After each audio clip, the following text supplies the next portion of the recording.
Greetings, travelers. What? Greetings, travelers. I didn't know how we do that anymore. We've No, done it so much. I think I might go back to my little sing song in the beginning just a little bit because I feel that set the tone, and I am super excited about that. So, what I'm even more excited about is that we're gonna have, hopefully in a moment, Bo on our episode here because this is episode what number, Mark?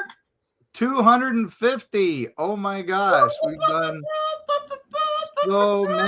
so many of you from you guys. And while we're waiting here, I do have something special for you, Erica. Oh This my! came from one of our friends of the show, and probably one of the most important friends of the show. So, ready for this? I don't know because Coffee. sometimes I feel like that could be trouble for me. Go No, I ahead. think this one, I think you're going to be happy with. So here we go.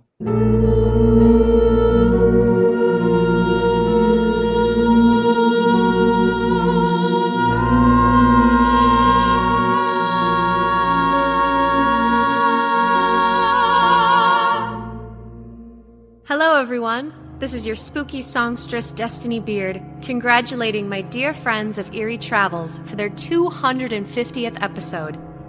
It has been an honor creating both a theme for their show and original songs about some of our beloved creatures and legends. Here's to many more adventures, and we'll see you on the other side. Let the night swallow us whole, slipping through our fingers. Dance with me till morning light, our souls will lead the way.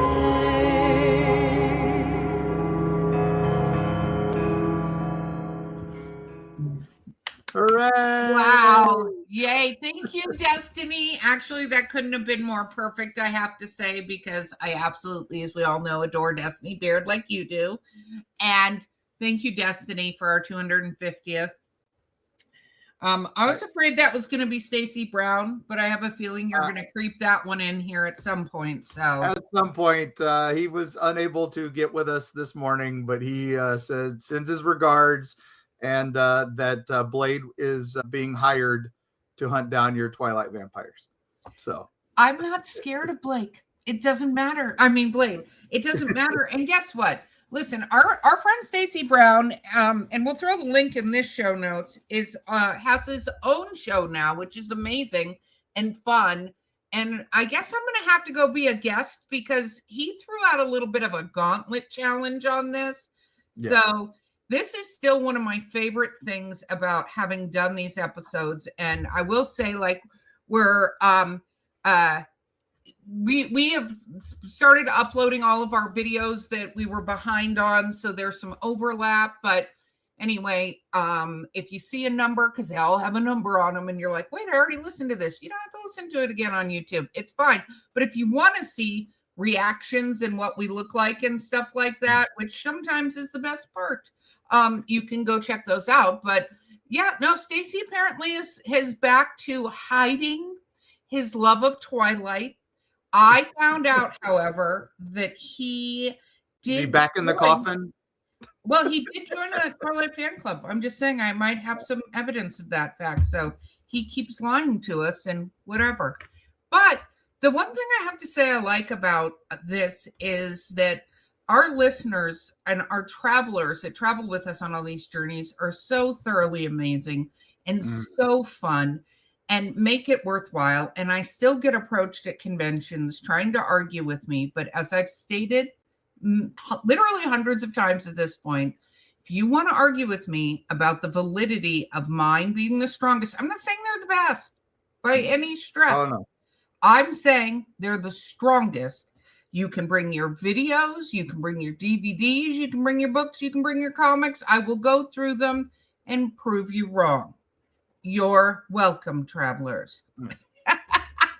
Mark, what has been one of your favorite parts when we're at 250? Oh, I've got to say, some of the stuff that we've done, just the meeting the travelers out at the events.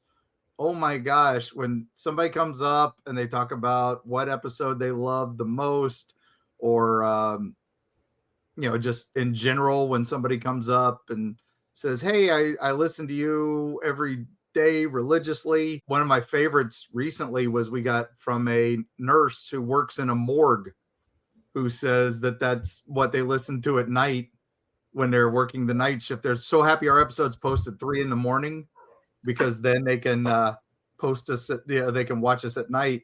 And speaking of which, it looks like we have a Bo Lake via audio here. Bo, I'm here. Yay!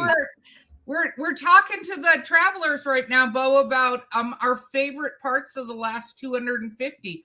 Mine was everybody's newfound love of Twilight, especially my friend Stacy Brown, who I said that I found evidence that he joined a Twilight fan club, regardless of what he's saying on his show. So whatever. And look, I was Mark, on a 10-hour road trip with you, and you explained to me why they are the strongest, and now I'm on your team. Wow. See? Yeah. I'm telling you, man. Gosh. He just has to listen with an open mind, and then he will agree. He's closed-minded about it. See, Erica won't let me introduce my wonderful Bureau 13 vampire X. But I got to get her to read the book. When she reads the book, she'll realize this dude. Yeah, you did not supply the book. That is the rule, Mark. Yeah. You supply the book. I've only got one copy, and it's signed by the late great Nick Pilato, who wrote it. So I got to find a copy that is a reader copy for you. Okay, what is they are long out of print. What is the name of the book? We'll put a it's shout out. Bureau 13 Doomsday Exam. It's the second book in the trilogy, and epic book. And there's basically I'm not going to get into it. We'll do it. Now, travelers, if you find this book and bring it, and Mark is proven right, I will admit that very publicly. Right now, he's still wrong. Okay, Bo, what's your favorite part of the last 250 episodes? I think for me, as someone who's been having a lot of health problems in the last 5 months, I think part of it, the thing that's kept me going, is knowing that the podcast is here. And that you guys are always there. I'm always getting little packages from you guys, getting packages from fans. We got great salsa from Rick. Yes. And that was really exciting. So I think having this community has been really amazing. And in regards to just episodes that we've done, I love when we deep dive into something that terrifies Erica. Bo, I put as my little name tag today, I'm 250, wow, and also nope, because I will say our travelers have cost me, and we're going to do a little listener tales today to celebrate the travelers as well. Figured throw in some of those just to share, because those are sometimes some of the best episodes. Yes. I decided to record this during the day, so when you guys see the video, you will see my light streaming in, because I really can't do these at night anymore. I do not sleep well. You guys freak me out. It is not a good situation. So, but I'm just excited. I'm excited for the fans. I'm excited for us, and I'm excited for Bo being here, because we've missed you terribly not being a part. I missed you guys too. And you've probably heard all the chaos that happens when Mark's in charge of buttons. Yeah, it doesn't go well. It doesn't go well. Just a comedy of errors. Yeah, I try to play the commercial button. I hit the breaking news button. I try to play everything. It's not good. Vice versa.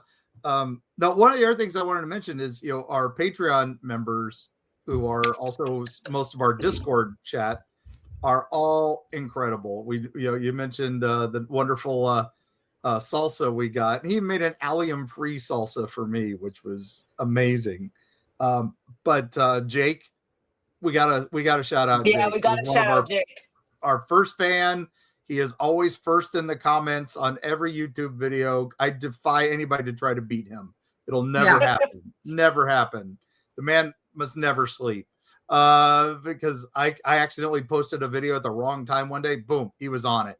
So, No, He and if must have something like goes an Eerie Travels alarm like in his house, and it just like goes something, off, and the lights are strobing, and he's like, "I gotta go. I gotta be yeah, on YouTube." yeah, yeah. And Yeah. for those, and like for those weird episodes where we put up the wrong time or something behind the scenes, or especially since I've been doing a little bit of it and my epileptic brain makes me push the wrong things, he'll be the first one to say, "Hey, your episode didn't air." On time. Oopsie. Yeah, no, he's fantastic. But everybody there, Eve, Halloween Eve, Yeah.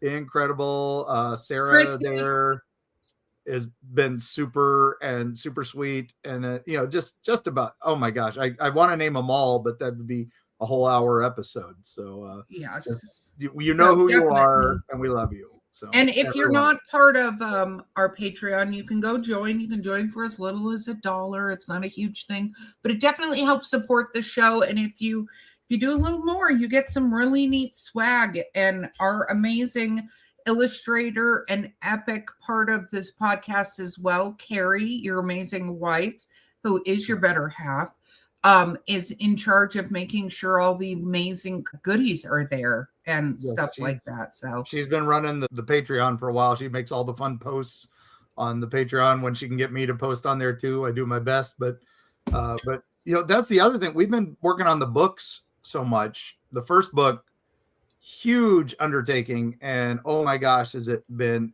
when it came out, I was floored by the presentation. Our friend Val did an amazing job. Bo, you were an incredible editor. And you kept us on task and everything. Oh, well, let's just say this next one, which we're in the middle of editing, because you're not around to keep Mark on task. This next one's even bigger. It's just huge. It is a he keeps doing this. He keeps saying, "Hey, I added this thing as an extra bonus thing," and I'm like, "Are there like 50 extra bonus things?" There's a ton of them that you can go do, which is amazing, and it's going to be a great travel guide for anybody who wants to go into the dark heart of the Appalachians. But I will say, Mark is taking advantage of you not being there to keep him alive. It's going to be a doorstop of a book, I imagine. Yeah, this is our. It's not our finale, but it is definitely one of our magnum opuses. So yeah, no, because we've got another one right on the heels of that Mark's already started working on. So yeah, it's exciting. Well, I'm cooling my heels while it's in the editing process. I actually already started the next one. So which we love. Hey, when the brain's working, I got to take advantage of it. So it's exactly. I love that. Okay. Wait, before we go any further, one more big thing for me this year was Dragon Con. When we were speaking at Dragon Con, which was huge audience. Oh my gosh. So much. Both shows, we filled the house. And Dragon Con TV has one of them. If you want to subscribe to Dragon Con TV for their year, it's worth it because you get all the panels, all the major panels that are on that. And then ours is just thrown in there for bonus. But we had a wonderful person show up cosplaying My Family Cryptid. They were cosplaying the bench flag. That was so incredible. She had the mask, she had the wooden leg, and a beautiful dress because they were doing elegant attire cryptids. They were kind of steampunky cryptids, is what the vibe I got. Like they were kind of suited up Victorian. Yeah, they were suited up Victorian style and had a Mothman and a Flatwoods monster and I think a Grafton monster. It was pretty fun. And a Jersey Devil. And then we had the bench leg. I'm like, yes, the bench leg should be up there with those characters. I actually have to say your face when that happened. But what really amazed me on the Dragon Con panel, that it blew my mind because we have all these people. We sold out of books. We're going to bring a bunch more, and we'll have the new one at Dragon Con, which will probably release actually after Dragon Con. So we'll have advanced copies, and we'll let you know as soon as it's ready, and advanced copies are at shows and stuff, because that's how you'll be able to get it too. But one of the things at Dragon Con is you can rate the panels, and that helps the people who put on the show to know what you like and what you don't like. So one of the things you always have to mention, hey, don't forget to rate us, let us know, blah, blah, blah. And it's just a fun thing. And there's also always a charity. So this is a twofold thing is we got the reports of what people said about our two panels. And for two panels in rooms that hold roughly around 500 to 700 people, we had over 1,400 positive reviews, and our ranking from 1 to 5 was 4.79, That's which awesome. is astronomical. So we had that, but we also found out for our track, which each one of these, it's very confusing. I'm not going to get into it, but there's different like tracks. We're on the X track and the horror track a lot. But for that X track, we had the most money donated to their charity, which is huge because their charity last year was supporting mental health, which is phenomenal. And so those were two really amazing things where we're able to see that you like us, you really like us, and give back to the community, which was amazing. So that's super fun. Floored by the generosity of y'all and everything. That was incredible, man. Any event over the last year besides, well, we'll go with Mothman because I know Bo loved Mothman. It was so fun. I hope that we'll be there again this year, I'm assuming. Mm-hmm. Yeah, that's the plan. Yep. So, even if I have to roll in with my cane, I'll be there. Yeah. We will be happy that you are there. They propped me up weekend at Bernie style, everyone. So that's the only way I can function there. And we are shining right in the right butt cheek of. I have to say that besides the fans and meeting the travelers, I think my favorite part of Mothman is I get to stare at the butt of Mothman, which was very well designed. And we get to see all of the proposals that happen at Mothman, and they're all here. It's really beautiful. Yeah, so many wedding proposals, and then there was even one, and most of them were in front of the statue. People wait in line to get their picture at the statue, and then the guy proposes to the girl. We had two girls propose to each other, which was that was great. cute. We had the double proposal this year, where the one guy they were in on it for each other, the two guys, and the one guy was pretending, oh look, they're getting engaged, and then he dropped to the knee while she was the other lady was reacting to their engagement. Yes. And then we had the couple that got proposed by the butt, which was even better. So I think a butt proposal solidifies your marriage is going to last. Yeah, for sure. It is. It is hard to pass that one up. It is hard to pass that one up. I mean, I think event wise, all of the events are amazing to me because we get to meet our travelers. So it's very hard to go, this is my favorite. I think that it's also fun to see the creativeness from other people who do this. Like we were next to, the monster. What's the, oh my gosh, my brain, I promised this morning. We got to sit right next to like 2 times the Mountain Monsters. Yeah, Mountain Monster guys. We got to sit next to them at Grafton. Grafton, when we got rained on for like ever. Yeah, the monsoon hit right as we were packing up. That was pretty crazy. And then, but that was, the flood happened an hour north of there. Yeah, the town got wiped out. We were on the edge of it, and that's, oh man, my heart still goes out to that town. And then, the Mountain Monsters guys have always been fantastic, and they're always so sweet to us, and we love them. I would say Cryptids of the Corn, of course, always a positive with us. They are incredible. And then Shannon has already said, as soon as the new book's out, she wants not a 3-parter like we did last time.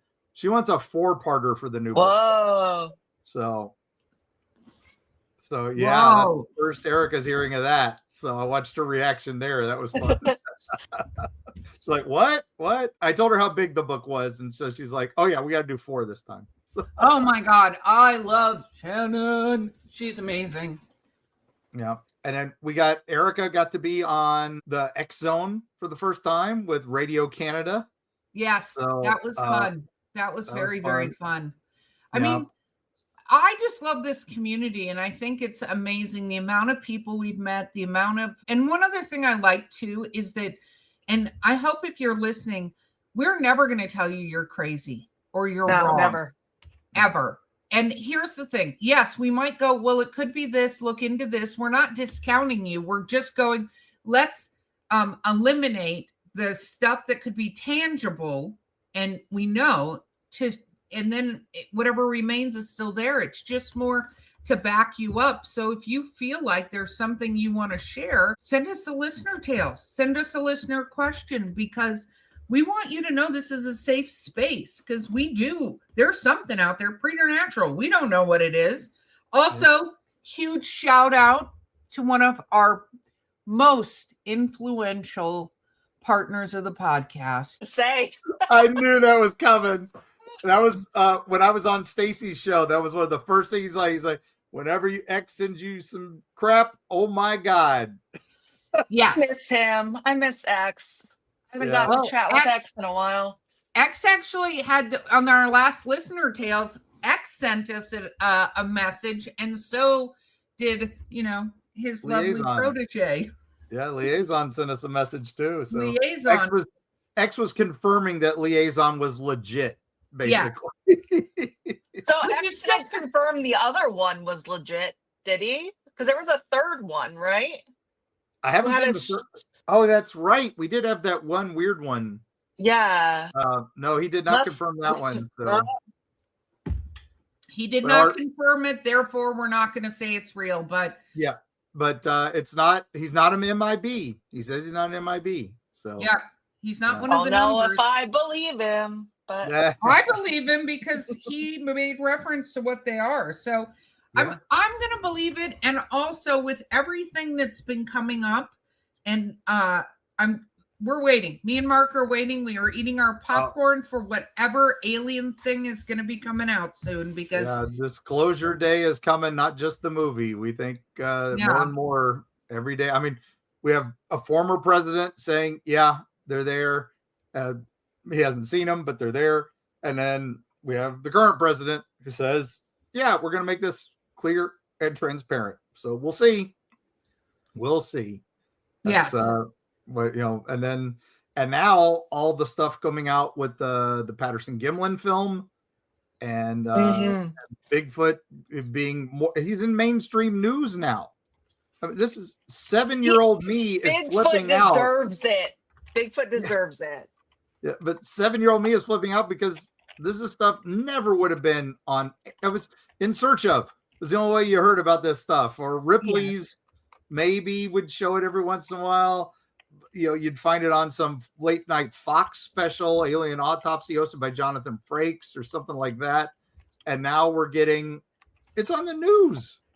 This stuff's on the freaking news. That's it's Bill Maher did one of his rants on, hey, if you are doubting that UFOs are here because they're, Navy pilots are seeing it, government people are talking about it. If you're the one doubting, you're the one in the, in the tinfoil hat and the conspiracy theorist now. Yeah. So true. So true. Yeah. As since we've been doing this, it's like, oh my gosh, it's the conspiracy theories. We now just call them spoilers because it's spoiler alert. Yeah. They're coming, and oh man, some of the phenomena we've investigated and just dug into, the things I never thought this show would be getting into, because I thought it was going to be Bigfoot, ghosts, legends, dark history. And now we're getting into parallel universes, time slips, Mandela effects bigger than we ever thought. So all the things that X is mad about that we talk about are the things that you're excited about that we're talking about. Yeah. Of course he is, because, well, I have to say, though, we behaved fairly well because X is not screaming at us the way, I don't think he ever screamed at us. I think he's not indicating that Mark is going out of bounds anymore, which I don't know if that means, Mark, that you're not exploring enough, or he's just kind of like, well, everybody else is talking about it now. Yeah, I think it's become that. It's like, oh, the horse is out of the barn. No need to close the door. So, I think He's been a little less threatening, which is nice because some of Yes. those early ones were pretty threatening. It's funny because my husband said, there's just going to be a time somebody's going to walk up to you and you're just going to know it's them. Yep. And that terrifies the crap out of me because I'm like, I would love it to happen. I think it would be amazing, but I just kind of wonder what that presence would feel like. Yeah. Like from my empathetic, like what would it feel like? Mark did manage to, in the last little bit, adopt more haunted objects. His house is terrifying to be at. Not really. It's not terrifying. It's just, we don't even talk about the books anymore because it's pretty much a daily thing to have the books moved when they. That stopped. Val stopped that 100%. They have not happened in months. Val came up to visit, and she told me the night before she came to visit, she had this crazy dream where the ghost had talked to her and said, I needed to get Escape from the Planet of the Apes, the book. And it needed to be the 1975 printing to match the other ones. And it was the one I hadn't gotten yet because I just hadn't found it in a thrift store. I didn't really go out of my way to look for it.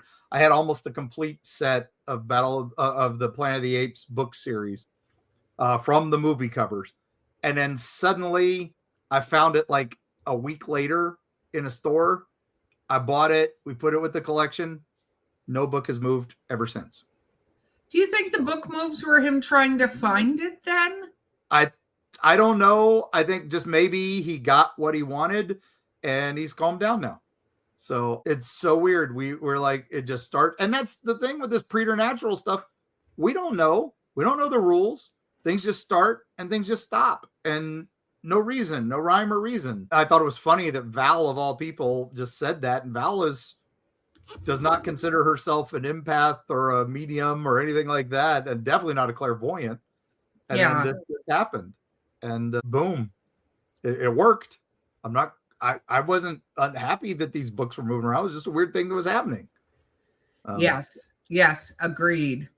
That's one of the tropes I hate is when the paranormal people suddenly their house is haunted and they're just going to do investigations in their house and not go anywhere else anymore. And that's why I was like, I'm not going to make a big deal of this because I don't want to be that guy. Right. Yeah. No, exactly.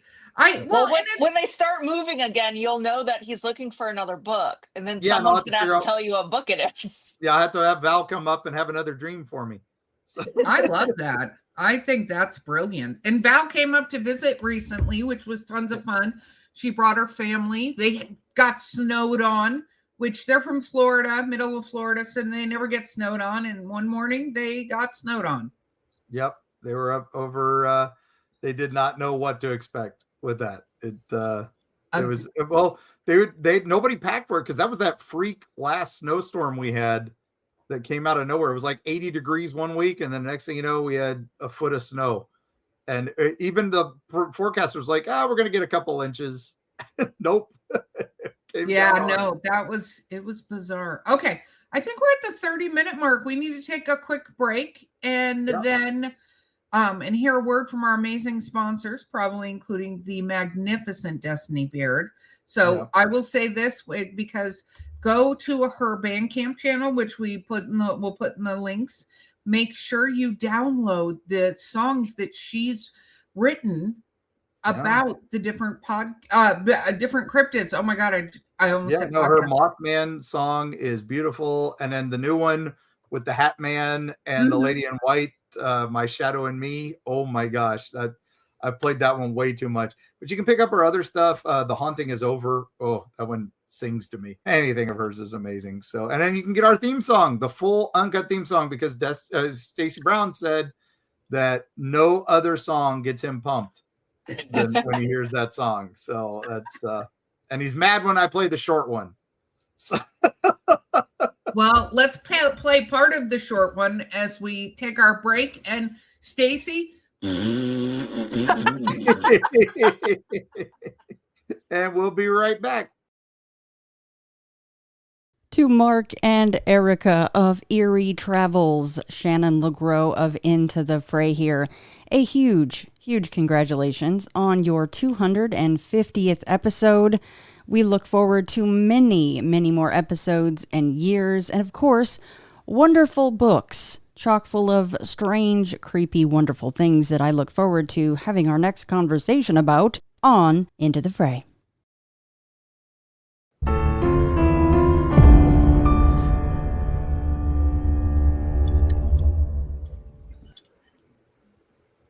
Prepare to be devoured.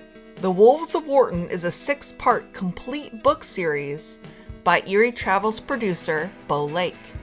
It has been called dark and visceral, steamy, dramatic, and a fresh take on the werewolf mythos. If you like action, adventure, a large serving of body horror, and some steamy relations, the Wolves of Wharton series is for you. Pick it up wherever books are sold, or at linktree.com/Bo__Lake.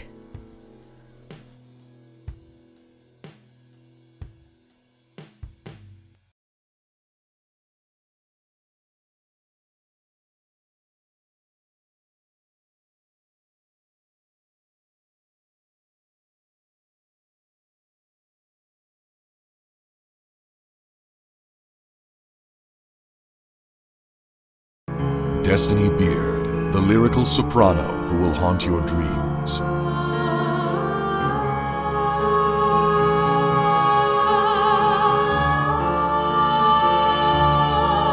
With her alluring melodies and intricate harmonies, this dark siren of wistful song shall capture your soul and lead you into the night.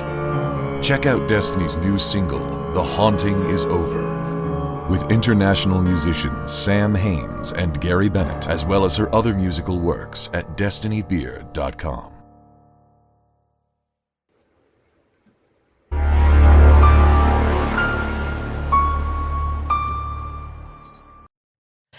Hey, I'm the great and powerful Mr. E And I'm JClone77 of Cryptids of the Corn podcast. And we want to say congratulations to Eerie Travels. 250 episodes. Woo! You're there. You did it. Yeah, and they're great guys and gals, and they do amazing work, and we're very thankful to call them friends. Absolutely. All right, guys. Bye. Anyway, I think we should do a listener tale. You ready? I'm ready to hear them. Let's go. All right, Bo, you react. All right. So Here we go. All right.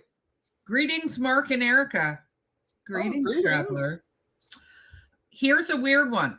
Yep. Nope. Never mind. I don't want to read this. Just kidding. Here's a weird one. I was soaking muddy tote lids. Oh, okay. I was like, what? I was like, where is this going? I wasn't sure. So, okay. I was soaking muddy tote lids inside a large plastic tub in the backyard. When I pulled the lid out to scrub it, a small lizard salamander-like creature ran up my arm, jumped off my shoulder, and started running through the grass. The way it moved was unlike any lizard I have ever seen. Very, very fast, very agile. Thinking it might be a newt or lizard, I quickly scooped up only to have it wriggle through my fingers, jump off again. I managed to catch it and with the other hand and use both hands to hold it. I looked and I was absolutely floored. It was unlike anything I've ever seen or heard of. It was about 6 inches long, almost translucent white, and it had this like Muppet human face with human looking eyes, large quote unquote ears or whatever they are that fanned out, and it had colorful spots and stripes. Its human looking face and bizarre way of moving startled me. It shot out of my hand and into the grass again, all the while moving in such a way as no creature I know moves. It was gone as quick as a flash into the grass, and despite a careful search, it was never seen again. I've looked online for every type of lizard, especially aquatic ones, and I have not found anything that remotely looks like what I saw. I'm in Northern California. I call it my Pokemon, and I bet I never see or hear anything like it again. Tina. Wow, Tina. My immediate reaction to that was, did you get a hold of a fae? Oh, That's my immediate reaction. Is it sounds like some kind of fae, and it was like probably in there going, "Oh, let me take a whoa! The things are moving. Run, run!" you know? I that area, we still are finding new species all the time. Northern California, Southern Oregon, and even Washington State, the forests up there, there's some crazy stuff. And in the waters right there coming out of the Pacific, that's where we just found the colossal squids. And we think we found a new species of shark that we never had before. It's a wild time to be around, gang. And Wow. I think you caught something new and unusual. It's preternatural, something you didn't understand, and maybe someday we will. I think I will throw that to Carrie when she has a chance to look at that, because she's queen of the animals and she can figure it out for me. But I don't know. I think you got something new. I mean, what? Raccoon Mountain Caverns as a new spider and possibly a new salamander. It's a crazy time. True. Bo, what are your thoughts? I think it's weird that it had both stripes and spot. Yeah. Like, I feel like we definitely need Carrie to weigh in on this when she's available, and then then talk about it later, because I don't know enough about lizards to say that's weird or not, but it feels weird. Yeah. And I'll forward that on to Justin from Cryptids of the Corn too, since he's a smart biologist. Yeah, he's a biologist, so he'll give us some ideas on it too. So, all right. Well, thank you, Tina. That was awesome. See, and Eric, it wasn't scary. No, I thought it was going that way. I think Bo did too. I thought it was definitely going in that direction. It recovered. Tina, thank you for not starting off my day scaring the crap out of me. Mark. Right. Over to you, my friend. All right. So my friends and I were adventuring in southern Canada to abandoned houses and buildings just to explore. One day we heard about this abandoned house in a dense forest near Toronto. We went there and rented a hotel room. We went to the forest with some food and water and the gear we'll need.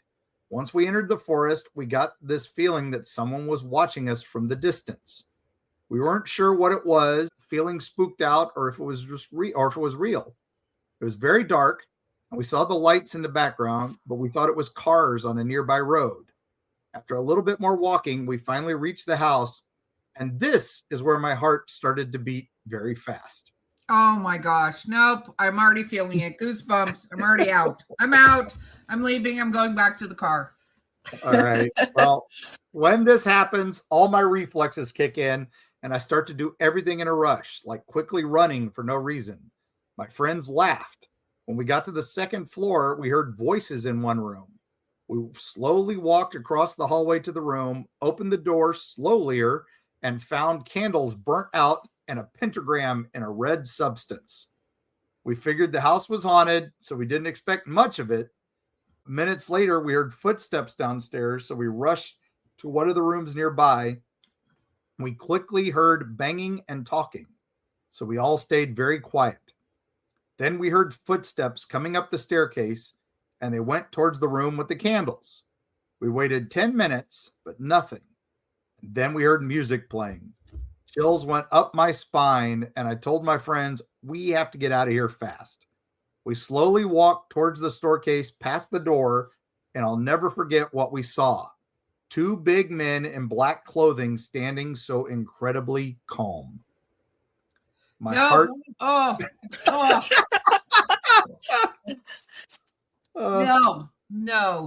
That's no. Burn it down. Burn it down. Okay. Right. Can I continue? Right. No. All right. Go ahead. My heart dropped and I ran downstairs and out the door. My friends followed quickly. Once we got outside, we sat there to catch our breath. We turned off our flashlights and then we started to run again. But one of my friends tripped and fell. We started to see flashlights in the background moving towards us. We turned off our flashlights and hid in a nearby bush. The people in black walked past us. One of them had a knife. We waited 5 minutes in silence, and we again started to run towards our car. We made it to our hotel safely, but that day will always stay with me. A week after that day, we got a weird call from an anonymous person. The person had a very dark voice and said, "Don't come back or else." Yeah. I quickly hung up and just brushed it off as a prank call. A few days later, my friend CJ was driving to Walmart and he was being followed by a black truck. It followed him to the store where it parked on the other side of the parking lot. When he got back to the car, he noticed the truck was closer. He got home safely, but what he didn't notice is that they put a note on his car saying, quote, "I found you," quote. We quickly called 911 and reported the situation. 2 days later, we got a death threat. We also noticed that the black truck would sit outside the hotel for an hour. We thought nothing of it. 2 years went by. We're all still here and okay. Anonymous. I think humans are way scarier than ghosts. Yes, 100%. And private property. Don't do it. Don't do it. They may have they may have a religion and you went onto their yard and you went into their house.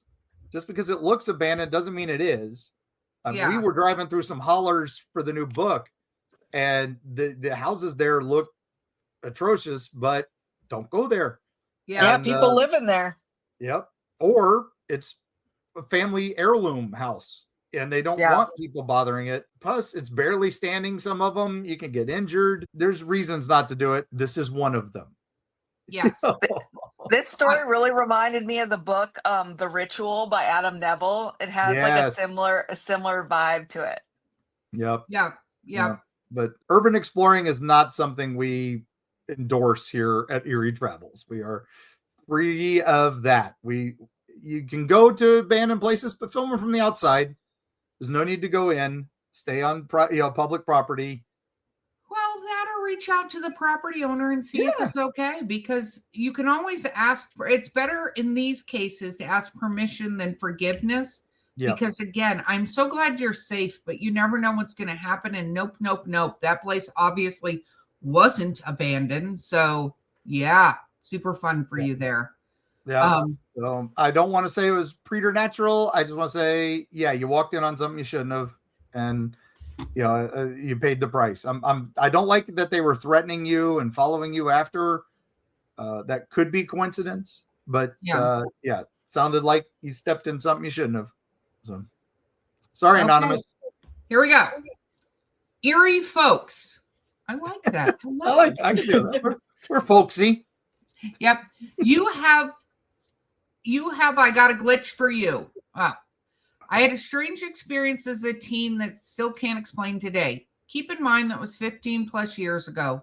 I was really into movies back then and would regularly, almost daily, visit my local Cineworld in Gloucester, UK. Oh, UK listener. Okay. I had an unlimited membership card that allowed me to watch as many movies as I wanted.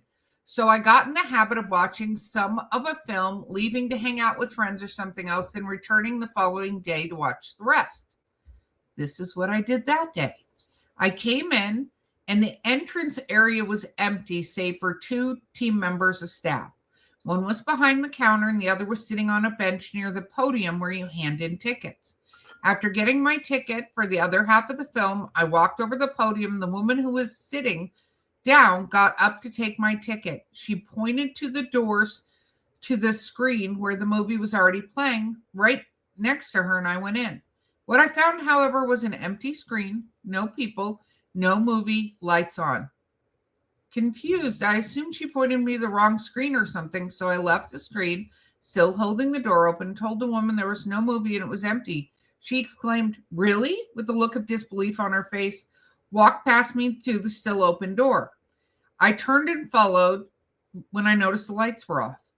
As I got back to the seating area, the film was blatantly playing and people were in the seats. She looked at me like I was an idiot who wasted her time, left, and gave me her awkward thank you as she passed. I gave her an awkward thank you as she passed, like she somehow fixed it. I stood there a few moments trying to put everything together logically in my head and failed to do so, and then went home. That was my time slip story. I have no idea if it was actually time travel, a hallucination, elaborate practical joke, a glitch in the matrix, or even swamp gas hitting a weather balloon. Either way, they moved location to a new shopping center nearby not long after. Dion. Oh. Well, Dion, I love glitch in the Matrix stories, and you probably hit a glitch. Who knows? You might have gone time. You might have, you know what I mean? It sounds like it was when it was closed or whatever, or just opening up. So it's, yeah, we Preternatural, we don't know how this works, but lots of people have these experiences, and some of them just think it's like, maybe I'm just not seeing it correctly, but there are glitches in the Matrix. There's enough of them. They have to be something.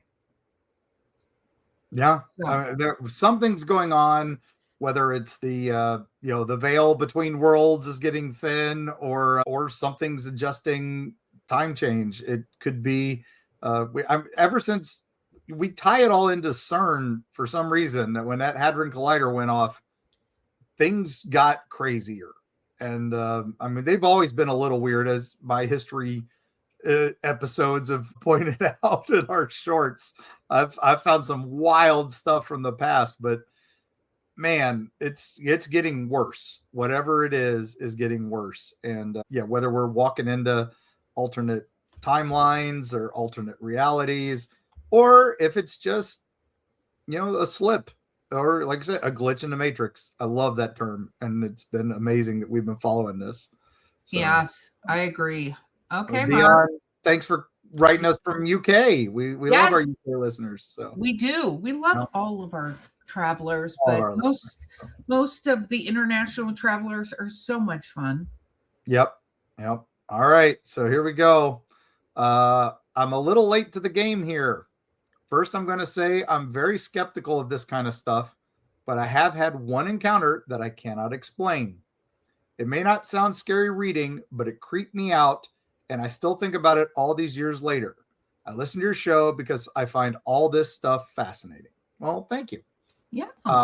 So I was 15 years old, and my mom and dad and I moved into a new house out in the country.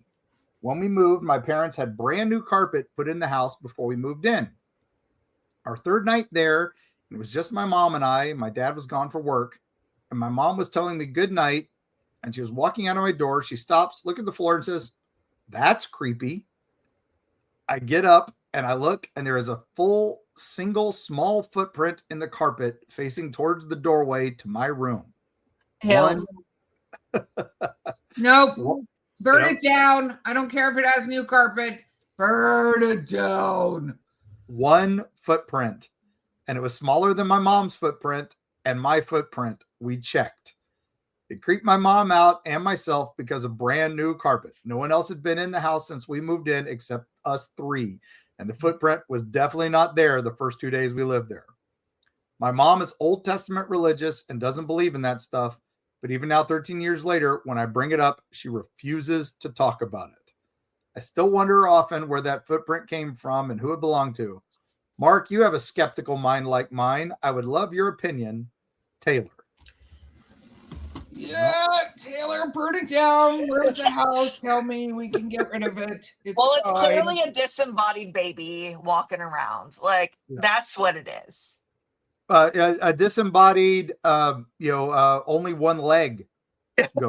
So just hopping around. Maybe they just favor one leg, and so it was more imprinted than the other. That's a good thought.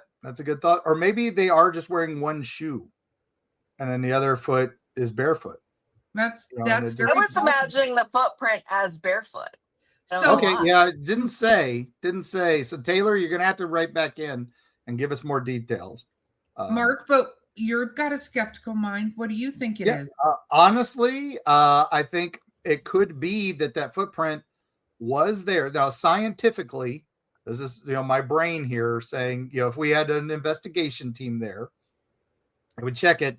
It could have been an imprint that was there, and then because of you guys moving in, adjusted the atmosphere enough to where it appeared. Where sometimes, because that'll happen, like if you step in wet carpet, then it dries, it comes back up, but then there's some moisture in the air and it folds back down. That happens a lot in houses, especially if you haven't vacuumed recently, it'll come back up. So that's my scientific explanation. Otherwise, I think you got a one-legged ghost. No, I seriously, my only debunk of your scientific explanation is this. It's brand new carpet. If it was an adult footprint, I could be totally down. But why would brand new foot carpeting have a small child's footprint just outside of the door? It's weird. It's just super weird. That's all I'm going to say. Yeah. Okay. Thank All you right. very much, Taylor. Thank you, Taylor. And Erica, I have to say, this next one I looked a little ahead when we got it. I did read this when we got it.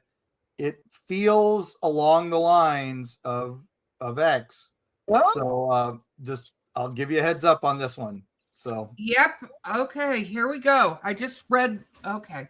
Something else. well, it came in our something else pile that we get on the website. So Okay. I am of the resistance movement. I am myself a Palladian starseed. This is from the speaker of the resistance to educate. Palladian, am I saying that correctly? Palladian? yeah, Palladians. Yeah. Yep. Okay. Palladians originate from angelic evolution that entered the dimensional universe by entering through galactic central sun portal. They then explored the galaxy in their angelic light bodies until they settled in the Pleiades star cluster, which emerged from plasma into the physical plane about 18 million years ago. They were consciously trying to densify one of their plasma home planets into the physical dense matter, and the planet exploded. Fragments of their exploded homeworld scattered throughout the galaxy, and some of them hit the Earth as Moldavites. Moldavites. It's a type of rock. Yeah. Okay. One big piece of Moldavite with 144,000 light encodements of the 144,000 volunteers for the Earth mission was later carved into one of the Holy Grails. Palladians have blue skin and can make babies with us since we are biologically related, according to my former friend who once spoke to a Palladian spirit guide. They also have many planets and live on them and have different languages just like us. They are the nicer aliens. Reptilians, Greys, Lyrans, Ecturans, and Cirrusans are also real. Not all are as friendly as our blue-skinned friends. I forgot to say most of these aliens are telepathic, and most alien spirit guides are Palladian. Telepathy is the best way to contact these aliens. I hope this educates your followers. Jeff. Well, Jeff, thank you for the education. Yeah, the Pleiadian story is pretty common. We get that a lot in some of our research and stuff. The Pleiades star cluster is one of the ones that we've studied that might have planets in the Goldilocks zone where life could consistently work. And then our wonderful friend Phyllis Cesar talked about the Pleiadians that had reached out to her, but she claims to have had some reptilian abilities in her time so that they don't always mesh. So it's a field. Telepathy is what everybody says they talk by. So wow. Now, any thoughts on that one, Bo? I don't like. I've known about the Pleiadians and all the different like types of aliens, and it's interesting to see other people's like thoughts about it and like how they feel related to it. Yeah. So Jeff, thank you and good luck with the resistance. Yes. All right. I would love to see a blue-skinned alien. Yep. And then here we go. It's here. I saw you pulled it up.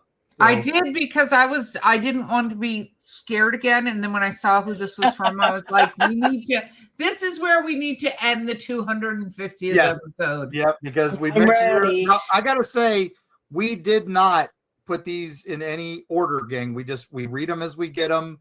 So we've been catching up on the backlog, and this just happened to be here. So it's like we say his name 3 times and it appears. So, his name at least 3 times today. Yeah, at least one of them. So here we go. Go ahead. Do you want to do it, Erica, or do you want me? I kind of want to do it, but okay, here. I know I just did one, gang, but here we go. It's up to you. This is 250th. This is the last one. So do it. Here we go. Eerie Travels. It has come to our attention again that your recent inquiries have drifted into the territories best left unmeasured. Reports indicate you've been discussing temporal displacement phenomena colloquially, referred to as time slips and glitches, with the enthusiasm that is inadvisable. You must understand, time is a structure, a fragile one. Your recent speculation about localized temporal thinning in certain regions was particularly noted. You are encouraged to forget that phrase. It is not incorrect. It does not generate interest that should not inspire individual curiosity. I don't love this so far. For your own stability, we recommend you redirect your attention to safer subjects, such as your discussions of regional folklore or your harmless cryptids. Those are deemed to be safe diversions compared to the mechanisms you are currently attempting to diagram. Please consider this a courteous warning. We prefer not to escalate. Continue your work, but do so with discretion. We will continue to monitor. Liaison. The wording of again felt very pointed. I felt a little attacked. A little bit. We've been warned by them about this topic, but I have to say, okay, I cannot believe I'm about to pull a mark here on this. We're not the ones saying it. It's our listeners. I promise not to ask for these stories again, because I did do that one time recently. Yep. That was on me. I'll stop asking for the stories. That's not going to say they're not going to be sent. So I would say, Liaison X, I know you're monitoring. I know you're listening. It would be absolutely delightful for you guys to share what you can about what's happening so that our listeners know how to react to it, because it is happening to them and we are not going to pretend like it's not happening. Now, what it means, we don't know, but yes. And we're not speculating on how it works or anything like that. It's just we are getting stories that this is happening, and that's all our job is to relay the stories, and we document. That is what we do. Sorry, X and Liaison. We document. We are just here to make sure these things are told so that in future generations, when these things make sense, they were like, oh, okay, so we can test it back to this time. I just did a story about the 1500s where there was the battle in the sky where strange shapes were battling it out over 1542 over this one city in Europe. And now looking at it now, it's like, oh wait, that was Tic Tacs and saucers and then a flying cross and a flying triangle. I'm like, wait, that's our black triangles. That's the T shape. These are things we discuss now, and if it hadn't been documented then, we would not know that it's happened before. So that's all we do with this. Sorry, Liaison, if we ruffled your feathers. So. Yeah, and here's the thing also is that we're in a really weird time on this planet where we are getting half truths and stuff like that. And I realize a person is smart, people are stupid. I say that because that's a line from Men in Black, but it's true. You can have chaos, you can have that. We're not trying to sow chaos. We're just trying to go, hey, this is something that happens to people and we need to acknowledge it. We have no idea what it is. I can tell you with complete transparency, we're not trying to find out what's doing it, because no, we are down our folklore. Trust me, Mark is knee deep in the dark depths of the Gulf Coast. So that's where we're going next, ladies and travelers, I believe. I believe. I might be wrong. It's leaning that way. We had Dark Heart of Appalachia now. That's wrapping up. But Dark Depths of the Gulf Coast is probably the next trip, the next road trip back to our wonderful Florida home that Eric and I both lived in for decades. In Florida's a freak show state. There's so much weird crap that happens in My Florida. Eerie, Florida books are now well over a decade old, so it's time to update them. Yes. So. And the stuff that Mark has learned since then about some of the stories that were so anyway, okay, we get it, liaison, we understand. I will not ask that question again, but if they're supplied to us, we will read them to acknowledge our listeners that they are not cuckoo for Cocoa Puffs, because they're not. With that, Bo, any thoughts on the liaison threatening email? I feel like we've asked Liaison and X multiple times for an itemized list of what we are doing wrong, and they're still not providing that to us. And so how are we supposed to stay within a boundary if we don't know what the boundary truly is? That's true. Guardrails. We appreciate that. Good call. Okay. All right, gang. Oh my gosh. We're at the hour point. So it flew by. And 250 episodes. I mean, we've done more because we do all the little mini-sodes and some special episodes, but 250 main episodes, that's just crazy awesome. Yes. Oh my God. And just so you know, travelers, we're hoping it will be in May to announce an amazing surprise, but we're waiting to do that. Mm-hmm. And then, but in May, we're going to be going back to 2 episodes a week. Yep. Is our intention, and one of them will be a live episode on, I think, Thursday nights. Well, Thursday every other week on the live we think we're discussing. Yeah. So. Anyway, we're going to build back up. We'll let you know. Check out eerietravels.com. We'll have all the updated information and our schedule updates. Also appearances. So we're doing all the fun. We'll be at Wasteland Weekend in West Virginia. We'll be at Townsend Bigfoot. We'll have our forces split, but it should be exciting. So that should be the first weekend in May. And then we've got all tons of stuff, including Dragon Con coming up again and Mothman Festival coming up again. So those are the big ones that you try not to miss. There's other fun ones, though. Some of the little ones we have more fun at because you get a little more time with us. So, check with those. And and thank you, patrons, for keeping us all going. That's definitely the best way to help the show. Also, support our sponsors like Destiny Beard and author Bo Lake. With the BoLakeBooks.com.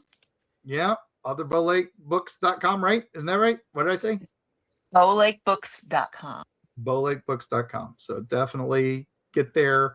And thank you for all our sponsors over the years that have been special sponsors. We had History Press for a while, and Dick Terhune. Hope he's feeling better. Hope to talk to him again soon.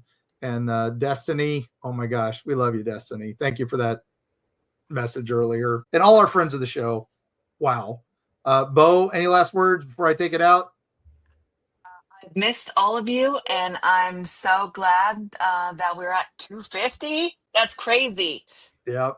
Look at all the work we've put in and all the amazing people we've met, and I'm just excited to be here. Yeah. And Erica, last words? Nope. Perfect. All right. Well, again, travelers, thank you so much for 250 episodes. I can't believe it. Floored. Thank you for all the stories. And thank you for those amazing stories we got today. Oh my gosh, we learned about the Pleiadians, and we also had a fun one-legged ghost. And then we had a Pokemon, a new lizard that we're excited to learn about, and hopefully it gets documented. And Liaison X, I'm dedicating this one to you. We are forever in your debt for bringing us some amazing, amazing things for us to watch out for. And I think with that, I'm going to say time is a fragile construction, and we're going to figure out how it works, and we're going to mess with you guys until the end of time, and we'll see you on the other side.